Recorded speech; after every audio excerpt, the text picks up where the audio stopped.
So we have a really big, awesome panel, which is always fun and challenging to have 6 different people weigh in. Here's how we're going to do it. I'm going to let everybody do a 30-second introduction of who you are, what's your day job, and why you're here on stage to talk about what investors and VCs really look for. And then we're going to jump right into it and hopefully have some fun. So, Manu, why don't we start with you on the far end there? Okay, my name is Monu Joseph. I run a credit fund that focuses on growth companies in Southern California. And prior to that, I was a venture lawyer and spent some time on Sand Hill. I'm Karan Khana, and I run a boutique investment bank focused on technology businesses in the Bay Area. But I also had a very successful startup that I sold to EDS a few years ago. So I think I bring knowledge on both sides on what investors are looking for, also how management needs to address their concerns, investors' concerns. I'm Clint Nielsen. Originally, I was one of the co-founders of Startup Weekend, and now moved on to Startup Labs. And so basically raised a fund, and what we're doing is partnering with local investors in different countries around the world and co-investing in early-stage tech startups. So typically making 5 investments in about a month in given locations. My name is Wayne Deans, and I'm co-founder of an investment management boutique based in Vancouver, Canada. We run about $1.5 billion, primarily for wealthy individuals. Our client base is global, and we invest in anything from startups to mature businesses, anything that we think provides us with an opportunity to make money for our clients. We've been in business for 20 years. We're still around, and we're glad to be here today. I'm Kevin. You just heard a lot from me, and I'm the only non-investment person here, so I guess I'm here just to listen to these guys. Rogelio de Los Santos from the Alta Group. We have a venture fund, a growth fund, and we have also helped raise a fund of funds for Mexico. And I'm also here to listen, share some experiences. Awesome. Well, so we have a great kind of set of experiences, I think, on the panel. I'm going to start off with a question. I'll direct it to Rogelio and Wayne, but anybody feel free to jump in here. This is for you guys as investors, especially when you meet with an earlier stage kind of company. I've had a lot of investors tell me, you know, they kind of make up their mind in the first 2 or 3 minutes of talking to a company as you're sitting across the table from them. Is that true? And if so, what do you need to hear in the first 2 or 3 minutes to kind of keep your attention to want to hear more? Wayne, please. Well, I don't know if it's 2 or 3 minutes, but it doesn't take long. For us, whether it's a startup or whether it's an existing business that has revenues and profits, even a public company, the single most important thing we're looking for is the quality of the people. And if I may take a couple of minutes and tell you a little bit of a story on how we got to that point. First of all, it's about the people, but the trick is, how do you evaluate the people? Like, what criteria do you use? Sure. And I'll tell you how we came to the criteria that we came to. Some time ago, we were hiring a new receptionist for our business, and most people would agree that a receptionist is one of the most important people in the business because it's the first person that anybody talks to. And we couldn't come to an agreement on who to hire. And we figured out we didn't really know what we were looking for. So I sent everybody in our company to their desks, and I said, come back to me at the end of the day with a list of roughly the 10 most important human characteristics that you admire in the important people in your life. And I collected them at the end of the day, and the amazing thing was that there were 7 characteristics that were common to everybody's list. And if you look at the front page of our corporate website, the first thing on the home page are the 7 characteristics. And we found that when we're hiring people for our own business, if we found people that shared those characteristics, we would have a successful relationship. When we looked at our client list, we found that the majority of our clients shared the same characteristics. And then we began to apply those 7 characteristics to anybody who walked into our office trying to sell us their company. And it's really, really worked. And where it hasn't worked is where we've discovered we've invested in people that don't share the majority of those characteristics. Pretty simple, but So can you tell us what the 7 are? Yeah, got to go on our website. Okay, go to the And website. all you guys with lots of money out there, just give me a call. We'll invest it for you. Rogelio, how about you? Well, I don't think we're that smart to make a decision the first 3 minutes of a conversation. As I said yesterday, we tend to create a relationship with the individuals. But I agree with Wayne. It's at this early stage, it's a partnership with not only the individual, it's really with a team. And we look for at least an individual that is willing to complement and balance a team where we have three individuals with the guy that designs the value proposition, the guy that packages it and builds it, and the guy that positions it and sells it. For us, that's the key sell where we can grow up and create a bigger company. Now, I don't like to put brands or preconceive people, but we have learned that by seeing thousands of entrepreneurs, that there are 7 different types of entrepreneurs. Also 7. Yes. Okay. It's a magic number. And I will not go through all of them, but the one that we like, we have defined it as the guts and brains. Guts and brains. Guts and brains. That's the guy. I can go deeper into that. Does he have the rest of his body or just his guts and his brains? It's only guts and brains. Well, there you have it. Well, actually, no, seriously. Tell us 30 more seconds about what that means. I mean, when you guys, how do you know it when you see it? You see it in the eyes. Okay. It's light in the eyes. It's passion, it's vision, it's integrity about the individual, and I can tell you when I don't see it very quickly. To get to that point, maybe I would need to have more interaction with the individual, just than a 10-minute or 20-minute presentation. Okay, before we go any further, does anyone else have anything that comes in 7s? Because we should just get them all out there now. Okay. 7 sins. Yeah, that's a different panel. Okay, so maybe coming down to you guys on the end here, I'm sure you've worked with a lot of entrepreneurs. Lots of entrepreneurs come to you probably in situations and say, okay, I'm ready to raise money. What are the questions you ask them to find out if they're actually ready? I guess one of the things I zero in on real quick is, in my experience, investors really focus on execution. And one of the first things I'm looking to see is whether this person projects the impression that they're going to be able to execute on the idea. And I look for a track record of it. I look for examples of it and what they've done so far. There's obviously the stuff that's, basic investor stuff. Is there, are you addressing a big opportunity? Are you defensible? All that kind of stuff. But on the people side, more than anything else, I'm looking for somebody who can, get the job done and has a track record to show that. Yeah, I mean, I'd like to add, go back to what you were saying earlier also about the 2-3 minutes. I don't think you can make a positive judgment in the first 5 minutes, but you can make a negative judgment in the first 5. I'd liken it to getting a job at an interview, very similar to how he was talking about receptionist. Somebody walks in, they have a resume, simplicity of thought, passion, guts and brains. You can get that very quickly. So I don't know if you're going to invest in that company. That can take longer, due diligence, all of that. But a negative reaction can happen pretty fast. And then you're, after that, you're just there, next 25 minutes just humoring the guy or person. Clint, I know you got, when we rode in from the airport, you guys had just come off the plane from Hong Kong or some other crazy part of the world.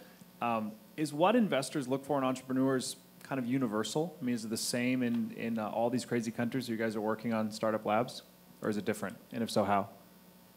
I think it's pretty similar. I think everyone's really looking for a team that demonstrates that they can execute on the problem that they're pitching you on, and that's rare. It's really hard. There's a lot of moving pieces from both achieving product market fit, having the right team, all those kinds of variables. So I think that, yeah, more or less everyone's thinking about those same things and looking for those same things. And if there's one thing that I've really seen firsthand coming from Startup Weekend and doing these events all over the world, it's that the world's really flat. People are thinking about the same problems from a team standpoint of just startups that you're seeing coming out of any given ecosystem. And so the investment that's happening in those kinds of companies and teams is very similar as well, with investors looking for those rare elements of a team that can execute and create a minimum viable product and create a situation where, because money is really just a kind of a painkiller, and how you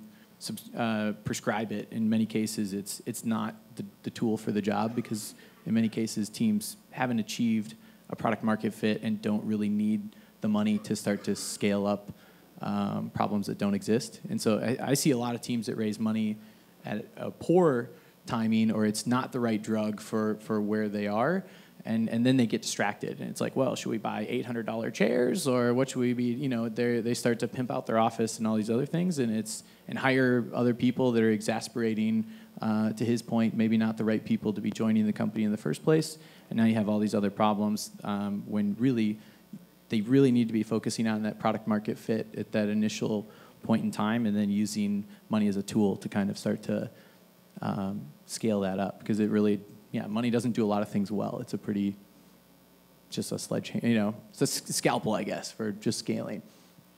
It's a painkiller and a scalpel. Okay, got it. Yes. Rogelio, do you want to add something? Take this 7 times a day. $7. And everything will be fine. Well, just to add to it, what we try to pursue and learn is, the capability of executing, but also learning and adapting, and most importantly, that they know and understand where the validation comes from, and it's a customer. So sometimes, and what we don't like is when entrepreneurs feel validated by the investors or by the board, and that will not create sustainability in the long term. Right. Raising money is not the goal, right? That's not the end. That's actually the beginning. Yeah, most of entrepreneurs think that because they have an idea, that they have already, they're ready to raise money, and they're long ways from it. Yeah. Kevin, coming to you, to pull one thread out of your talk from this morning, sort of this idea that everything is product and product is everything. How good does your product need to be, or what stage does it need to be at before you can go have a reasonable conversation with an investor? I think that totally depends on the investor and the kind of investor and what stage they're in. Mike mentioned yesterday they're early or too early, and then there are others I know that are explicitly like post-product, even if they're seed stage.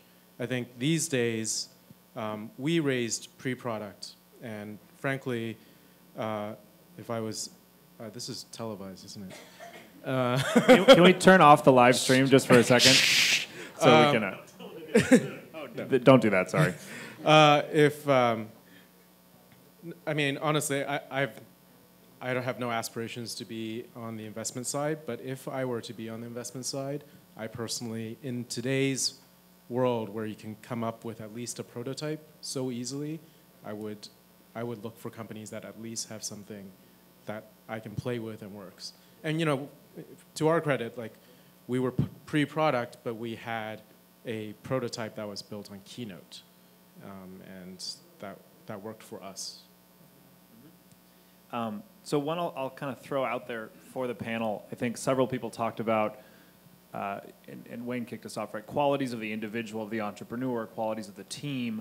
I think one of the most challenging things sometimes for an entrepreneur is you think you're a great, awesome person, but how do you actually know if you have what it takes? Have you guys seen any useful sort of sets of questions or rubrics or tools or books or blogs to help an entrepreneur figure out, like, do I have it or not? How do you do that?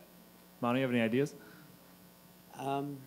Yeah, I think if you're an entrepreneur, you know it. I think some people earlier used the phrase, I can't not do this. So if you've got questions about whether you're an entrepreneur, then you're probably not the guy to go start, something. And you're certainly not the guy to ask me for money. So that's a pretty inborn thing. I think entrepreneurs come in all sorts of shapes and colors, and they're a dynamic and interesting creature. So I'm not sure I agree with that. okay, cool. Well, this is where it gets fun. Go ahead. So this is a much more cynical view. I think that there are absolutely, if you're like, I'm not sure, then you probably aren't. But there's a thing called the Dunning-Kruger effect, which is if you are in the bottom 25% of competency in anything, you are so far below that level that you actually don't even have the ability to judge your competency level. And you overestimate more than anybody else. And like we've all experienced this in different ways in different fields. There are people who absolutely, and in the Valley this is very prevalent, absolutely think that they are amazing entrepreneurs and believe they can do it and are so far from being able to do that. And I think you're probably right about that, but a great check on the system is the market itself. Those guys probably aren't going to get cash, and if they do get cash, they're probably only going to get it once. So, there is a check there. And maybe it'll be from somebody else who thinks he's a really great investor. Right. A terrible They can one. marry that 25% at the bottom. There's somebody for everyone. So. Right. I Here think, and then here. I think if you take the story away from Silicon Valley or some of these hubs that have, the entire ecosystem built up to fund companies and do all of that, some of these stories are true. I think for the most part, an entrepreneur is somebody who should focus on their product, and that has to come from within. They think of an idea, they think of a product, and they just go do it. And in India, you have to know how to subvert all the political laws and all these things. You have to really be a Kickstarter, almost have to bend the law a little bit. In the US, you don't have to do that. But whatever challenges that you face, you have to overcome them, whether it's funding or marketing or product. And that, I think, is really what defines the entrepreneur. Does he have the passion and then obviously the intelligence and all of everything else to come through with it? But unless you have that, I don't think, then you're just raising money, to your earlier point. Wayne? I don't know how you identify someone who's a good entrepreneur, and I'll give you an example. I didn't know I was an entrepreneur till I was 46 years old. And how did I find out I was an entrepreneur? Well, I got kicked out of my job. I needed to do something. And I didn't want to go work for a big company anymore. So I started a company, and it turned out to be successful, an investment company. But I didn't know. I didn't know I had the skill set. And I find it very, very difficult to identify the skill set in somebody else. What we can do, getting back to the earlier point that I was trying to make, is I can certainly observe those simple human qualities in people. And our experience has been if people have those qualities, a high level of personal integrity, things like that, you're starting to back the right people, whether or not they're natural entrepreneurs or not, right? So, yeah. And the best moment to learn about it, and that's a tool the investors have, is when you plan for a crisis inside the company. And you understand during a crisis how they behave, how they prioritize. And normally, people get together and focus, and they stop seeing each other and paying too much attention to the inside dynamics. They focus on the task and the objective, and we've managed to create those crises in different companies. When you have 30 days of cash, now they say, okay, nonsense, let's take out everything and let's focus, and they, like a torpedo, they thrive and they surpass the barrier. Yeah, I think it is times of crisis oftentimes that really can show your true entrepreneurial kind of stripes, right? I was talking to an investor. That's when you get the best or the worst of people. Well, yeah, exactly. I was talking to an investor in Lebanon, a country where Endeavor operates, and he said, I invest in entrepreneurs who have the best plan B slide. And so what does that mean? So, well, here's plan A, and I guess in Lebanon it's like, here's plan A for the company, and here's plan B in case of war. And you're like, seriously? You're a tech startup. Like that's got to be a slide in your deck. Yep, that's got to be one of the 10 slides. So, okay, so just going around a little bit, how many people on the panel have ever actually sat, I think Wayne just brought this up, but sat on the side of the entrepreneur, kind of in those shoes on that side of the table and raised money? Okay.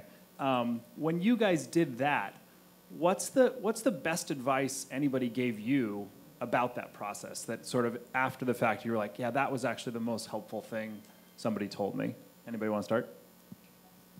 So I'd say I've raised money 3 times. So once for Startup Weekend, once for kind of a large events company, and then again for Startup Labs. And in all 3 cases, I never pitched, and I just focused on product, built something. And actually, in the case of the Kauffman Foundation, a really short, good story, Andrew was the founder of Startup Weekend, tried to sell it to the Kauffman Foundation for $100,000 in 2007. And in 2008, Mark and I were just working away. We didn't even know who the Kauffman Foundation was.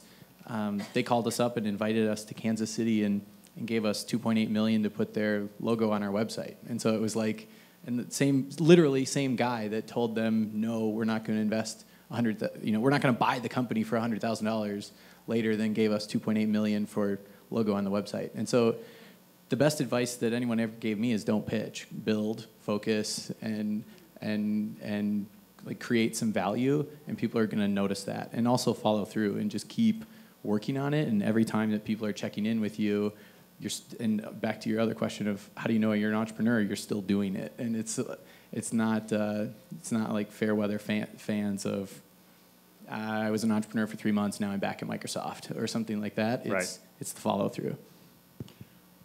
Keep it short, keep it simple, and make it different. Differentiate, differentiate, differentiate. Good answer. Best advice I got was when we were getting a private equity investment from Excel KKR. One of the first few things they said was that, there's good money and bad money. And as a person trying to, get funding, I'm like, there's no such thing. Money is money, right? But there were good money, and having been through the experience, I can tell you there is good money and bad money. And I think as a person raising money, you need to make that choice and differentiation. How you do it, I don't know exactly. Maybe Wayne can tell us, but you definitely need to be aware of not getting bad money. In my experience, I've launched 7 companies and raised money for 2 of them. And even launching this fund in Mexico has been an entrepreneurial experience as well, helping build this industry. But I think that what you need to do is do your homework of where you're headed. And money is a commodity, okay? Money is not going to make a difference. It's really a partnership with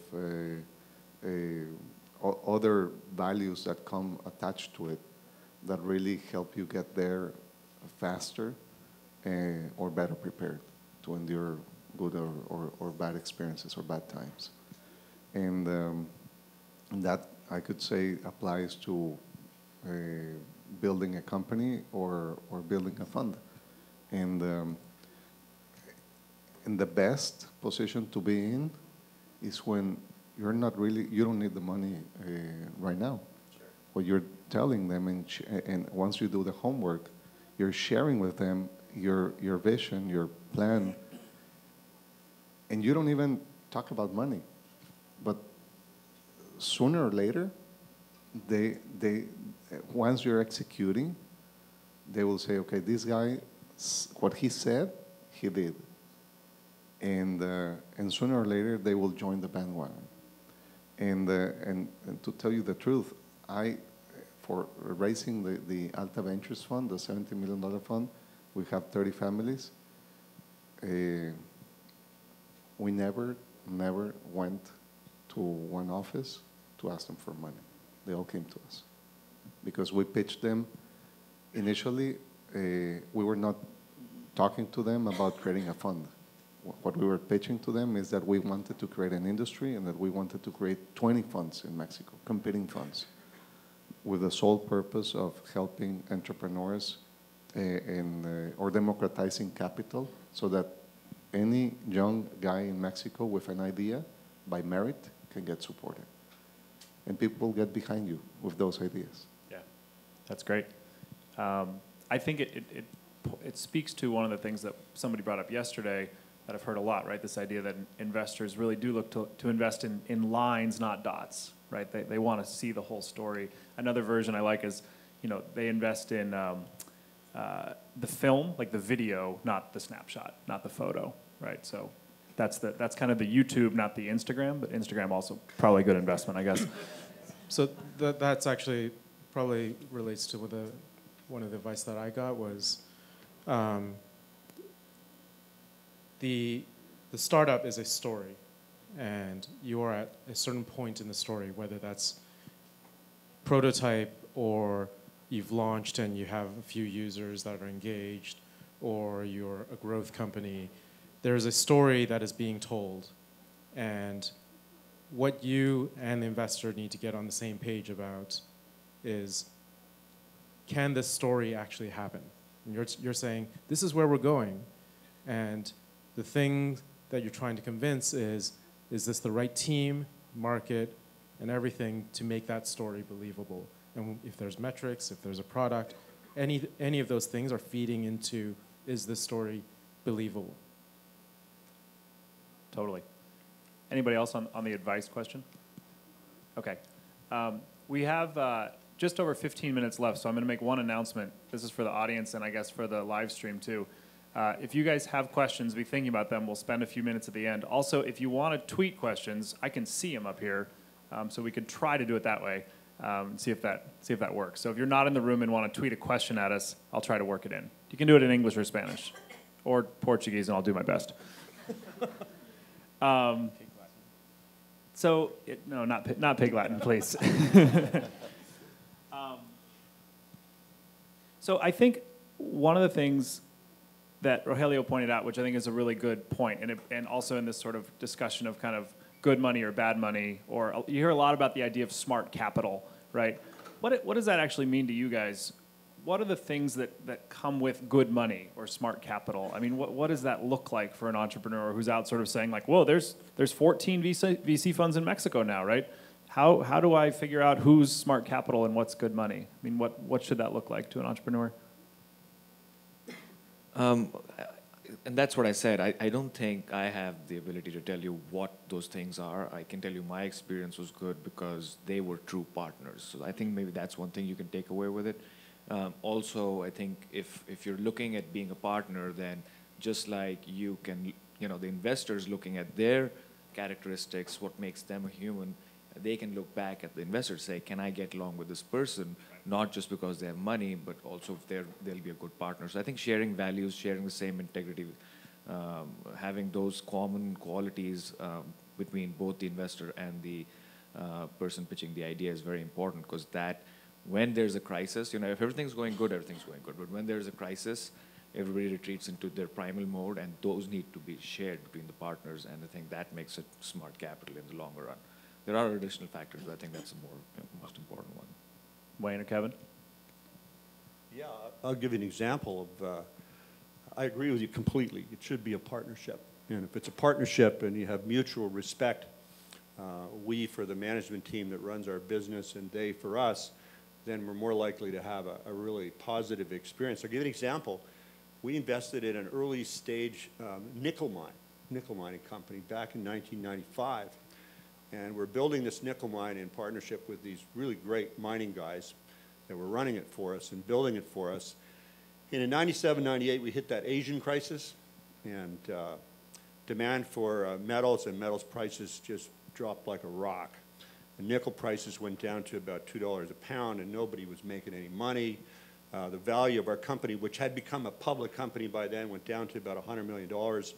And they needed money to keep expanding because they were barely breaking even with the shitty nickel market. And we liked them. We felt we were partners with them, and we provided them with debt capital to keep them going, and debt capital with warrants. And then we did a convertible for them and kept them going. And they built and built and built and built. And a company that was worth about $100 million in 1997, they sold it to Norilsk, the largest nickel mining company in the world, for $6.6 billion in 2007. So the point is, it was a partnership, right? with mutual respect, and we didn't abandon them, and they didn't screw us when times were tough. At the end of the day, they made a fortune, and our investor and my investor clients made a fortune. Yeah, sounds like in the end you made more than a nickel. Yeah. We love nickel. And, you know, just further to the story, we've started another nickel mining company with these same guys. They're not going as good as the last one. This time the goal is to make a dime. 7 cents. Yeah, 7 cents on the dollar. Kevin? Yeah, I mean, we raised not that long ago, and we really went through this. Really, it's not actually different from hiring a person. You're interviewing each other, and there's value that each of you are providing to each other.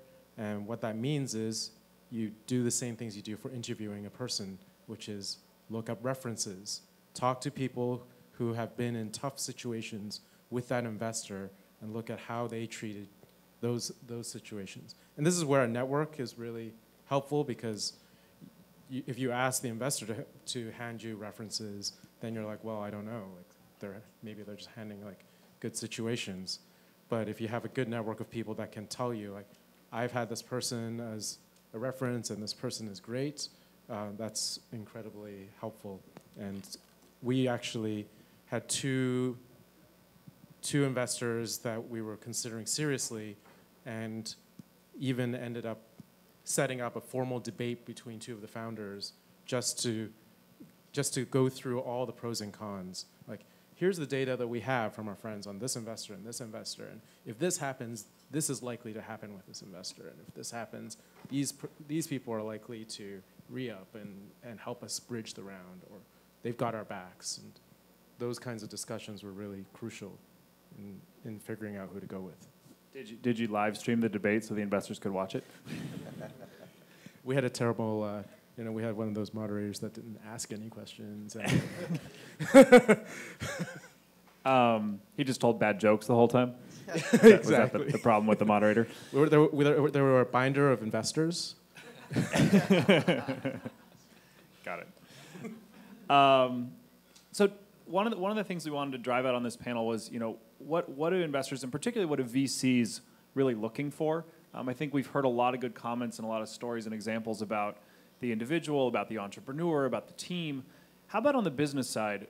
When you guys kind of think of a typical venture capitalist, and this could be Silicon Valley or it could be a context like Mexico, what are two or three things they really need to see in the company to get excited about it? Is that the market? Is it the product? Is it, what on the business side? What are people looking to invest in? Yeah, I think it's fair to say that one of the most important things is the size of the opportunity. It's just it's a premise question. If this works, are we all going to do very well? And if the answer is if everything works and we're all going to do okay, then let's just all save a bunch of time and move on. So I would say that's absolutely one of the first things. There's 100 things that follow it, but that's a premise issue. For us, it's or in my experience is first is the team, the individual, and it is what it is. I'm not going to change them, and I have to learn about them and understand if I can marry them in this partnership. The second is the market, the pain. How big it is it a mosquito bite or a shark bite? No? And how real is it, and if it will spread quickly inside the same customer or different customers. The third is where we could help a little bit more. That is the product or the technology behind it. And what we do is we have a mechanism to identify on very early startups what is the right product and attributes to monetize that market pain. And then after that are the momentum, the deal, and definitely I would say the window of opportunity to execute. Other thoughts? Okay. So rolling forward, this is kind of a fun one. We'll see where we get. So you guys are all now investors in my new venture capital fund. I just gave you all checkbooks of $100 million, and there's a whole set of teams out here pitching you. And you have a bunch of ways of evaluating them and rubrics and things, but at the end of the day, you kind of figure out, okay, this group is basically, these guys are this team of men and women. These are A people, but they have kind of a B idea, right? And then this group over here, these are kind of like B plus people, but they really have like an A idea. Who gives their money to the A team with the B idea? By show of hands. And why? It's people. I'd say the B idea will probably pivot a number of times with A people, and they'll figure it out. First of all, I don't think I'm capable of determining the A from B ideas, but I think I can determine the A from B people. Yep. Like some of the ideas that I thought were pretty dumb turned out to be pretty damn good. You guys, the green construction company I invested in, because that was a really cool idea. Wrong people, didn't work. I would say it's easier to change the idea than the people.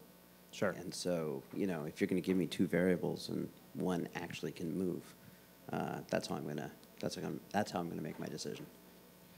I like to liken it to getting the right people on the bus and then figuring out where we're going. If you have the right people on the bus, you will get there. So if you go back to your old adage, your adage about the film versus the snapshot, if you have the right people, every successful companies will go through 3 or 4 iterations before it gets to the wow factor. And so if you have the right people, you can pivot, you can change, you can keep writing the story and get there. Mm-hmm. Okay, we're going to play just a little bit of true-false. You guys ready? I didn't prep these guys at all for this, so this is where it gets more authentic. True or false? And so we'll do by show of hands. Raise your hand if you think this is true. It's possible for entrepreneurs and investors to be friends. Okay, that's a very politically correct answer. Moving on. Maybe I'll change it in a year. Your question was possible. If you said, do we have to be friends, then it would be false. Is it likely, though? I mean, that's a good question, right? Are you friends with your VC or not? Well, there's a difference maybe between friends and respect, right? Mm-hmm. I have some very good partners that my own business partner, we're close, but we don't hang out if we don't have to. So you don't fist bump when you get in his car? Well, we probably fist bump, but on Saturday, if I don't have to see him, I'm not going to. He's watching, by the way. Yeah, I know he sure. is. Okay. Right. So that's one point I'd make is that respect and a good working relationship, it does not have to mean friends. And trust. That's right. It's the basic link between the two of us. Yeah, I would agree. I mean, I think fundamentally underneath all of this, if there's an observation I can make from an Endeavor lens of trying to essentially build these venture capital ecosystems in a whole bunch of countries now, trust is the layer you have to start with. If it's not there, nothing else really will work. Okay, so true or false, trust is important. Nobody raised their hand. You guys don't get this game at all. Okay, couple more. True or false? This one's kind of actually intriguing, I think, especially if you think about a Mexico context. Call it sort of seed capital, early stage venture capital, investors have to be local to be able to add value. True or false? Raise your hand if you think it's true. False. False. Why? I think that is something that's just become very normal, that you should move here or we should move there or you need to have an outpost. I think for really good funds to make the best money, they have a thesis, but you can't both have a thesis on style and substance and geography. So if you try and mix all of those up, I think then you'll end up making bad mistakes. If you're only going to hire the guy in Silicon Valley or in Los Angeles, and you want to have it in this technology, and you want the right people, it's not going to happen. So you'll have to give up somewhere. I think it's easier to give up on geography than anything else. I would. Interesting. Anybody else? We explicitly have one of our investors. Excuse me. One of our investors is in New York. Explicitly, we picked them because they were in New York, because we wanted different perspectives. We try to walk that line a little bit, and so it's with Startup Labs, we're always working with local investors in a given place, and we're kind of the element that's based in like seat 23 on Virgin Airlines, and so, or whatever. That's how you mail Clint a letter, actually. Exactly. You just address it Yeah. to Virgin. Yeah, They just drop it off at an drop airport. it off at gate like A6, and I'll get it. But yeah, and so we try and do both a little bit, because we know that if so far we've done made investments in Turkey, Taiwan, Mexico, Vietnam's coming up, Malaysia, the Philippines, and I don't know, a couple other places. So, and obviously you can't add a whole lot of value or be in those places with those teams on a regular basis taking meetings, and so we try to do both, where we're working with 2 or 3 local investors, really as many as we can. We want it to be pretty open, and then knowing our limitations from how our time scales and how many places that we can just physically be in at one point in time, and try to have the best of both worlds. But it's, yeah, definitely a compromise. We've invested in a lot of places in the world where we're not local, but as you say, we rely on teams that run those businesses and assume that they have the skill set to deal with that local political and economic environment on our behalf. And, you know, we try to have some understanding of where we're investing. Like if we're in Africa, we know that Botswana is the Switzerland of Africa, and we've always had a great experience investing in Botswana because the rules and regulations are pretty well understood, and you're not going to get screwed by local governments. There's no bribery going on, any of that kind of stuff. But so I don't think you have to be local to be successful. You can do it through your teams. Rogelio? It all depends. This is your chance to say you have to be Mexican to invest in Mexico. Well, No? my thesis for launching this fund in Mexico, most of the other funds that have invested in Mexico have been from the outside, and they all like to have a local team in place. My thesis was totally different. I said, well, if I want to build a platform, I need to have deeper roots, and as I shared yesterday, having a base of these 30 families helps us be smarter, and I can rely on the relational capital and also on all of the distribution and commercialization infrastructure that these guys have. Right. So that helps me a lot, but it depends on the deal, and it depends on your investment thesis. For our case specifically, because we're investing in companies, even if they're abroad, that they will have a big impact in Mexico and to Mexico and to Latin America, it makes a lot of sense. And it's still a test if they will follow on future funds, but it will all depend on results. But so far, having them as LPs and giving them a role in our monthly meetings, and I've had opportunities where the same day the Mexican Association of Private Equity has the event and the companies that are pitching there to all of the private equity and venture capital funds of the country, the CEOs of those 5 companies, 2 of those companies are in presenting to us that same day, and the CEOs decide to come and pitch to us and not to 40 groups. So because the moment they're pitching to us, they're already getting clients, very big corporations as clients. They're already getting, when we see a deal, I'm talking too much about this, but it's really, it's not about the money. It's how can we build this, help this entrepreneur build a very big global company with all of the infrastructure that we have access to. So taking that last idea and actually taking a question that did show up on our board here, thinking about building a very big global company for you and for the rest of the panel, how concrete, how clear does the exit opportunity need to be before you're willing to invest? Does there have to be a clear plan of like, this is where this company will exit, or this is who buys it, or this is how the exit looks? Yes. Yes. Yes. Clint, how about you? You're investing in super early stage stuff all over the world. Does the exit opportunity have to be clear? No, and for me, I would say what's more important is, can someone build a sustainable company? And especially in a lot of the places that I'm going to, that ecosystem just doesn't really exist. And so that conversation's unrealistic from the beginning to say that, Google or Microsoft or somebody's going to come to Vietnam and buy XYZ. And so I'm kind of taking more of like a Warren Buffett approach to early stage startup investing, where it's like, You look kind of like Warren. exactly. Like, are you creating value? That joke didn't work. And are you monetizing? Yeah.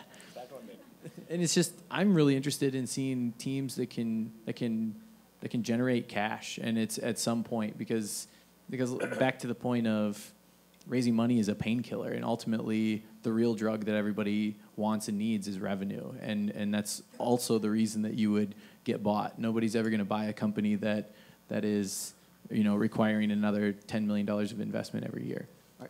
Go ahead. I'm sorry, but I agree that let's go to this point deeper.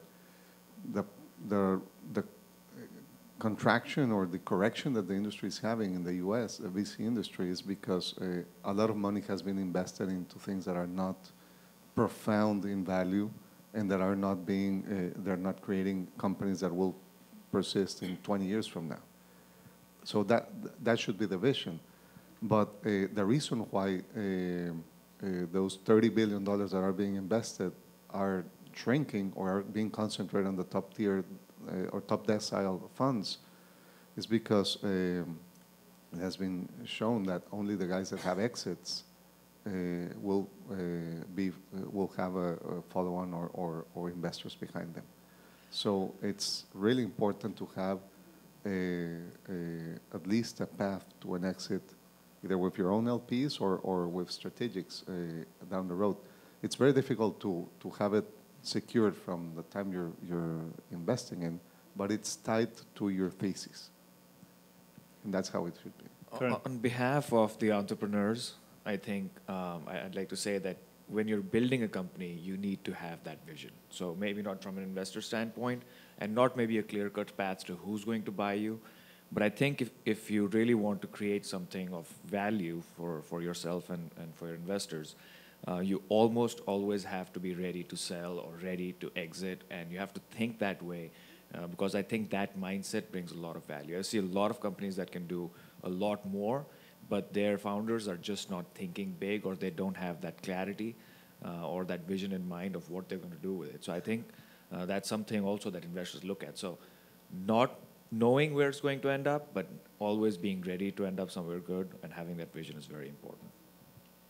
So we're coming to the end of our time. I don't know if I'm looking for guidance here from Robin or... There's one more question. Let's take that one There's a question up there. magic question on the board. Startups should focus on making money from the beginning, since the beginning of time. Yes, I don't know. Well, actually, that's a good question. So focus on revenue early, or focus on really building a product in the hopes that you can get somebody to help finance that? Rogelio? Focus on business model. Focus on business model. Understand it and making sure that that it's going to be monetized. Kevin? Definitely have thought about it. You have to have thought about it. It's not like, oh yeah, make it and people will come and then we're going to make money by doing something. Doesn't mean you have to be making money in the beginning, and doesn't even mean you have to have exactly the right answer. In fact, just as the product is going to change, the way you make money may change too. But so you have to know your options of like, this is one way we might make money. This and this and this are also ways we might make money, and we don't know which one, but it's good that we have multiple options. Go ahead. We'll go down the row. Wouldn't it be nice if you could start by making money? It just doesn't work that way. And I think you have to be patient with that process.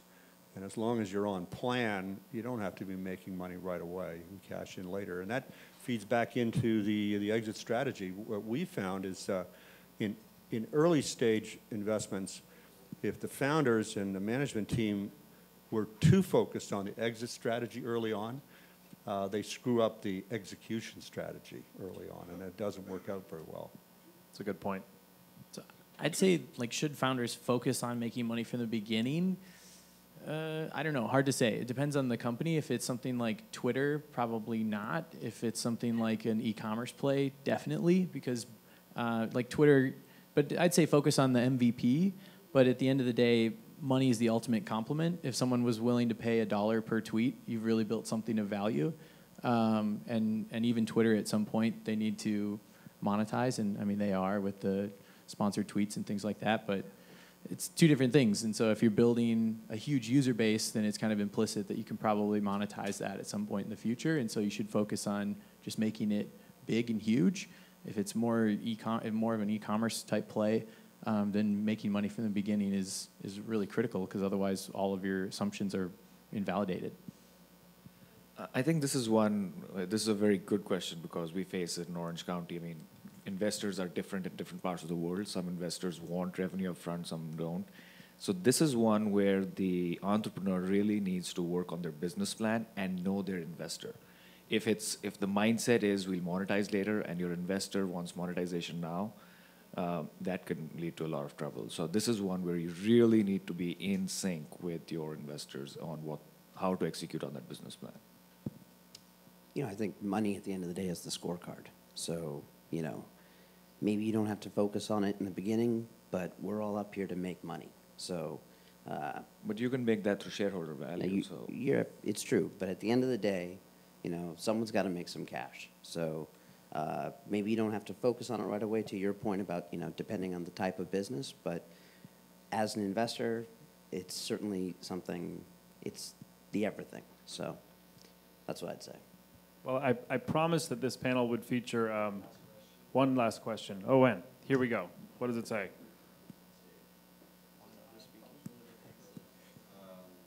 Does a company need to show you a business plan if that company already has a product out there in the market and is selling it, or is that proof enough that it's working, they are making profit? That's a long question. Okay. So I guess the question is about sort of presentation. I mean, does the company need to show you a business plan? In my experience in Silicon Valley, no. Nobody wants to read a 30-page business plan at all.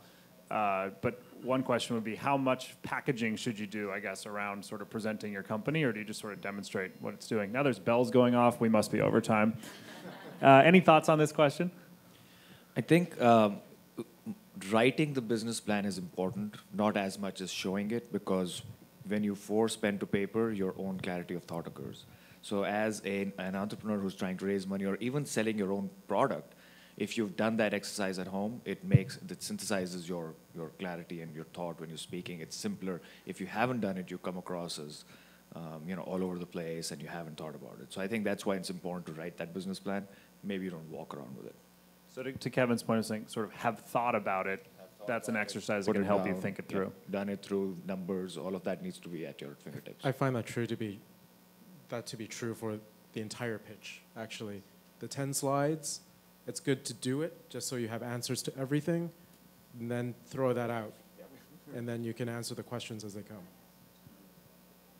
Great. Well, with that, I'm actually going to ask the audience for a little bit of help. Please join me in giving the panel a round of applause. Thank you, guys.